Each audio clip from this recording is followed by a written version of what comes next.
Dito tayo sa alim. Alim.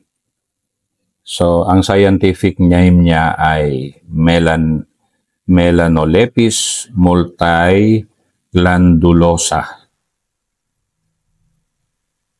Yan.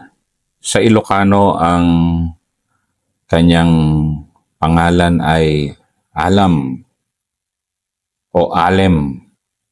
Sa Tagalog at Bisaya, alim ang tawag sa kanya. Sa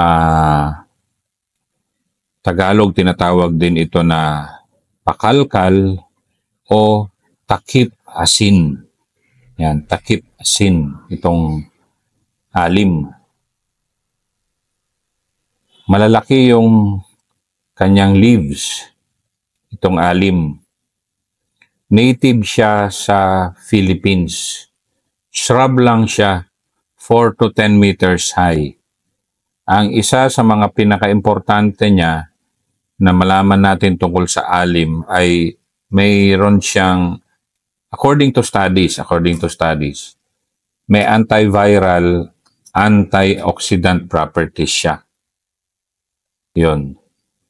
So sa Pilipinas, yung kanyang balat at kanyang mga dahon at even kanyang mga bulaklak, kung pinainit ng kaunti, ay nakakagamot ng chest pains and fever. Ganon din yung ipainit mo lang ng kaunti. Yun yung ginagamit sa atin, folkloric medicine. Yung kanyang balat din ay pinapangbalot sa isang fractured bone. Yan yung mga folkloric uses niya.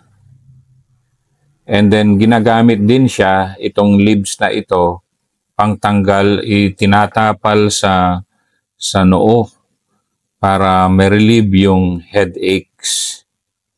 Yan yung use ng alim o takip asin. Of course, dahil malalaki yung kanyang dahon, ginagamit siyang pang food wrapping ng mga lutong ulam. Itong alim.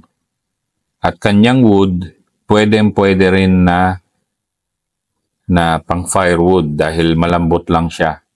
At ginagamit din yung alim na pang dyeing. Yung kanyang ashes, yung abo ng kanyang mga leaves na dry na. So yan yung alim.